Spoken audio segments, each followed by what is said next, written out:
Bismillahirrahmanirrahim. Assalamualaikum warahmatullahi wabarakatuh. Berjumpa lagi saya Ibu Siti Nur Alima, guru pendidikan agama Islam. Kali ini bagaimana kabarnya semua ananda sekalian? Semoga sehat selalu dan di dalam lindungan Allah Subhanahu wa taala.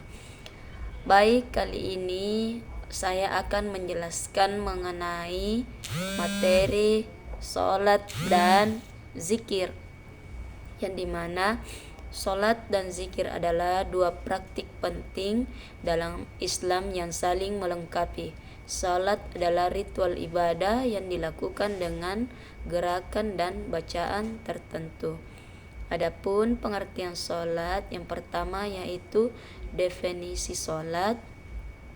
Sholat adalah ibadah yang terdiri dari gerakan dan bacaan tertentu, dimulai dengan takbir dan diakhiri dengan salam. 2. Tujuan sholat. Sholat bertujuan untuk mendekatkan diri kepada Allah Subhanahu wa taala dan memohon petunjuk serta ampunannya. 3. Pelaksanaan sholat.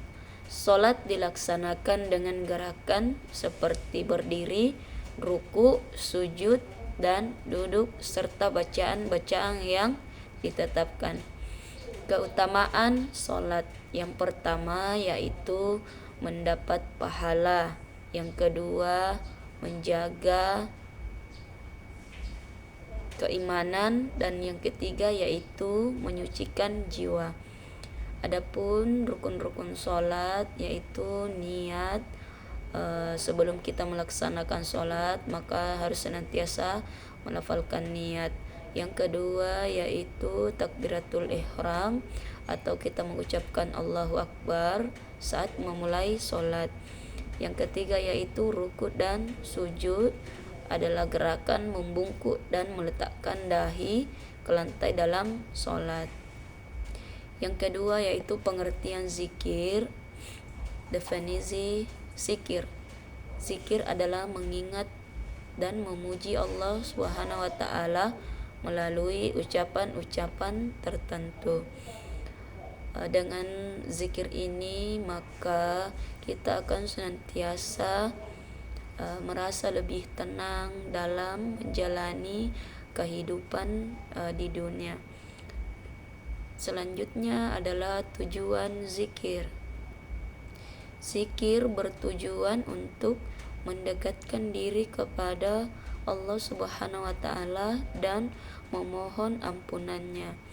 Sebagaimana keseharian kita, jangan lupa kita senantiasa melakukan zikir kepada Allah Subhanahu wa taala untuk senantiasa menggugurkan dosa-dosa kecil kita, karena dengan zikir inilah kita akan senantiasa merasa tenang dalam menjalani kehidupan di dunia. Selanjutnya yaitu manfaat zikir. Adapun manfaat zikir, zikir dapat membawa kepada ketenangan hati, ketenangan jiwa, sehingga menghindarkan kita juga dari godaan syaitan dan senantiasa mendapat ridha Allah Subhanahu wa taala. Adapun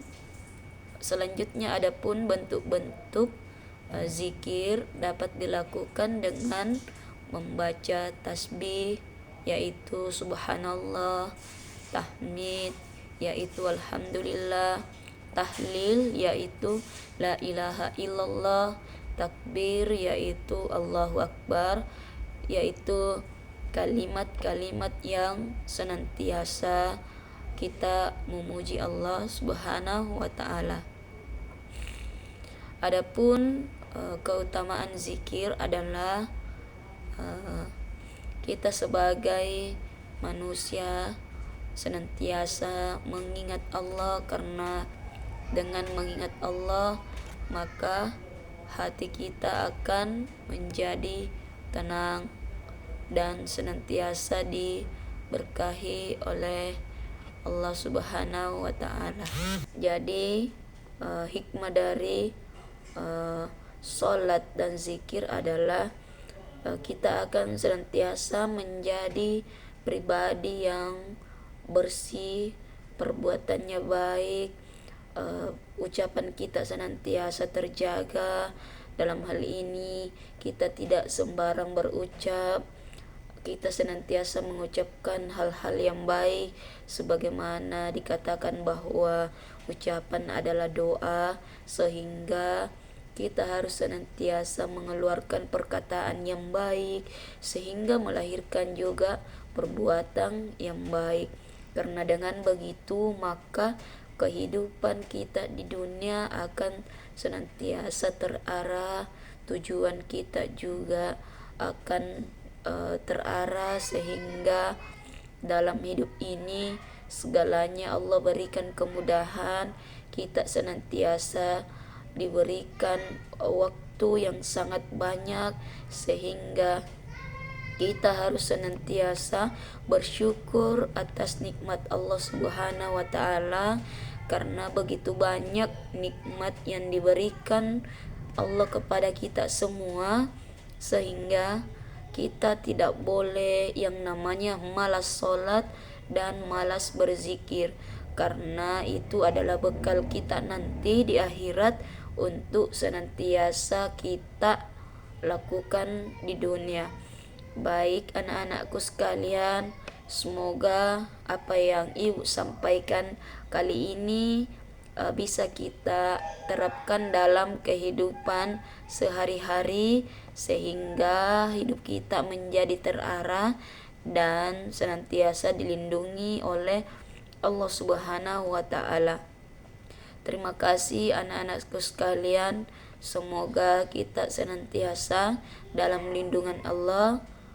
Mungkin cukup yang bisa ibu berikan. Semoga kita bisa terapkan tentang makna sholat dan zikir ini dalam kehidupan sehari-hari kita, sehingga kita senantiasa menjadi pribadi yang tenang, senantiasa merasa cukup dan bersyukur atas nikmat Allah yang telah diberikan. Sekian dan terima kasih. Assalamualaikum warahmatullahi wabarakatuh.